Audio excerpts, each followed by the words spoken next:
Shalom, haleluya. Bapa di surga, bersyukur untuk kemurahan-Mu, berkatalah lewat firman-Mu agar kami memiliki kekuatan hidup di dunia yang penuh dengan ancaman, penuh dengan jeratan, tipu, dan kami menjadi pemenang atas kehidupan ini. Dalam nama Yesus berdoa, haleluya, amin. Iya, 2 hari mungkin saya nggak muncul karena kesibukan memulung. Kesibukan memulung ini asik juga, saudara-saudara. 5 macam manusia menurut tingkatan rohaninya. Saudara, video ini ditujukan kepada kita bagaimana kita memurnikan hati kita. Yang pertama, orang yang susah melihat saudaranya bahagia. Dia hanya senang kalau saudaranya ditimpa musibah karena iri, dengki, dan hasad.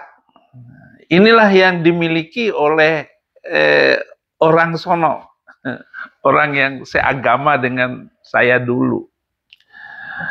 Saudara, senang melihat orang susah, susah melihat orang senang. Manusia bisa jadi musuh dari apa yang ia tidak tahu. Namun, suatu hari nanti jika ia paham soal, ia akan senantiasa terbiasa. Namun jika seseorang sesamamu menaruh marah, iri, dengki, benci padamu, itu susah obatnya. Jadi pokoknya itulah cap dia. Setiap permusuhan bisa diharapkan ada obatnya, penyembuhnya. Tetapi kalau orang yang sudah memusuhi kita, nggak ada obatnya, nggak ada sampai dia mati. Karena ini penyakit bobrok, perusak manusia, yaitu dia merusak orang lain dan merusak dirinya sendiri. Benci dan marah. Orang kalau sudah terinfeksi oleh virus penyakit ini, dengki, iri hati, sekalipun kita berbuat baik seperti apapun, tetap dianggap salah. Tetapi kalau dia yang berbuat baik, dialah yang paling benar. Dan kita tetap tidak punya apa-apa, tidak berbuat apa-apa. Walaupun kita sudah berbuat benar, tetap saja dianggap di dalam hati mereka sudah terpatri bahwa kita adalah objek kebencian itu. Iri hati dan kedengkian mereka sebuah penyakit yang tidak ada obatnya. Seperti orang gurun yang membenci Yahudi yang maju hebat itu. Nah, mereka memakai kitabnya, kata-kata dari ayat-ayat kitab yang 300 itu untuk membenci Yahudi, membenci Cina, membenci Kristen, membenci non. Nah, mereka maunya itu di bawah mereka, nggak boleh maju. Ya, tak mengapa untukmu yang sepertiku, bersikaplah rendah hati dan mengampuni, jangan ikut dalam kelakuan-kelakuan mereka itu, saudaraku kekasih. Orang-orang yang percaya kepada Yesus Kristus, ya. Fokuslah pada pola pikir hal-hal positif, arahkan luasnya wawasan, jangan pernah percaya pada hal-hal mistis. Kiblatmu adalah Tuhan, kebenarannya, maka tetap akan sehat serta jalanilah hari-harimu dengan bijak dan damai adanya. Jangan ikut. Nah, apalagi kalau Anda nonton komen-komen di bawah video saya, asik sekali. Penghinaan mereka itu karena sudah berpenyakit, sudah hatinya itu penuh ulat. Amsal 10 ayat 3, Tuhan tidak membiarkan orang benar menderita kelaparan, tetapi keinginan orang fasik ditolaknya. Jadi saudara-saudara, kalau Anda berbuat baik, jangan takut untuk melakukannya. Ayub 5 ayat 2, sesungguhnya orang bodoh dibunuh oleh sakit hati, dan orang bebal dimatikan oleh iri hati. Jadi mati sendiri orang kayak begitu. Makanya orang-orang yang mau berusaha rajin usahanya, tetapi nggak maju-maju. Kenapa? Karena iri hati kepada warung sebelah. Inilah manusia pertama. Tingkat rohaninya adalah manusia paling rendah. Yang kedua, orang yang tidak rela melihat saudaranya menderita, tapi juga jangan sampai sukses. Ya. Kalau orang Jawa bilang, tego larane ora tego patine. Jadi senang saudaranya sakit, tetapi jangan sampai mati. Kalau mati nangis. Ditangisin. Dan bisa mengeluarkan air mata. Ini tingkat yang kedua, saudara-saudara. Melihat saudaranya sakit, tapi tidak tega kalau sampai mati. Inilah kedagingan, mentalitas kedagingan yang tidak mau melihat orang sukses lebih daripada dia. Galatia 5 ayat 19 sampai 21, perbuatan daging telah nyata, yaitu percabulan, kecemaran, hawa nafsu, persembahan berhala, sihir, perseteruan, perselisihan, iri hati, amarah, kepentingan diri sendiri, percideraan, roh pemecah belah, kedengkian, kemabukan, pesta pora, dan sebagainya.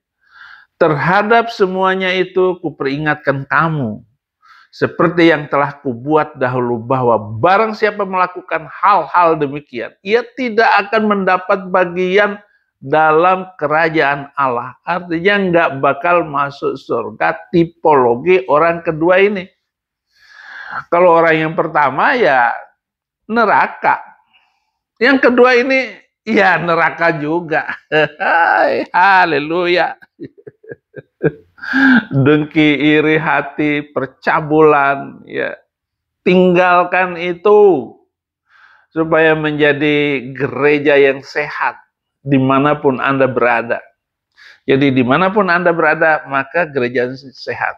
Tapi kalau orangnya begitu-begitu, ini pemecah belah dalam gereja, dalam komunitas, dalam kegiatan apa saja, saudara-saudara.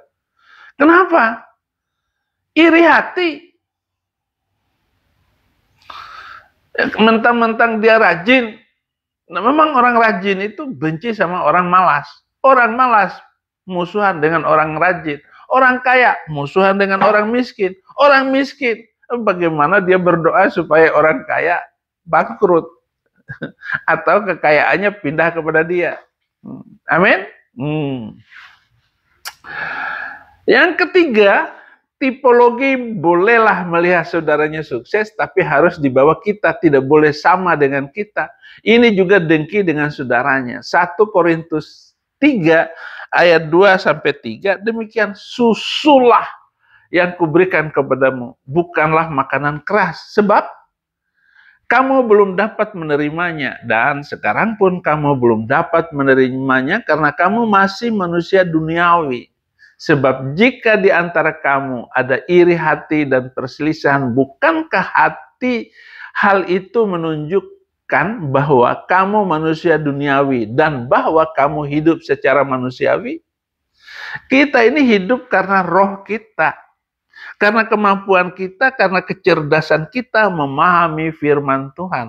Dan kedewasaan kita di dalam bergaul dan membangun komunitas. Kalau kita tidak mampu membangun komunikasi, itu akan merusak semuanya. Nah inilah manusia nomor 3 ini. Dimanapun tetap aja ngaco. Nah orang kayak begini juga tetap sama. Pergilah bersama matahari tenggelam. Haleluya. 4 melihat saudara sukses dan senang melihat saudaranya bahagia. Mencintai apa yang dicintai saudara kita. Ini sudah tingkat luar biasa. Ini sudah masuk surga, ini tingkat yang keempat ini. Galatia 6 ayat 7. Jangan sesat, Allah tidak membiarkan dirinya dipermainkan. Karena apa yang ditabur orang, itu juga yang akan dituainya. Jadi, bagaimanapun saudara-saudara, membangun sebuah komunitas gereja itu harus seperti ini. Harus mengerti hukum tabur tuai. Kalau Anda menabur banyak, Anda akan menuai banyak. Kalau Anda menabur sedikit, menuai sedikit. Kalau Anda menabur badai, ya Anda akan mendapatkan bencana. Begitu. Kalau saya nggak menabur badai, saya mengajarkan kebenaran, saya mengupas kebenaran, saya berbicara tentang kebenaran, dan saya membuka borok yang tidak mampu dipahami orang. Saya membicarakan kebenaran karena saya diserang terus oleh mereka. Dihina dan ejek kekristenan. Minoritas ditendang, ditekan, diinjak-injak. Maka iman saya teriak. Berteriak. Seperti Tuhan mendengar darah itu berteriak ke langit. Jadi jangan meneteskan darah orang tidak bersalah, kalau tidak mau kampungmu akan kena musibah terus-menerus. Tuhan bisa tenggelamkan kita, saudara-saudara.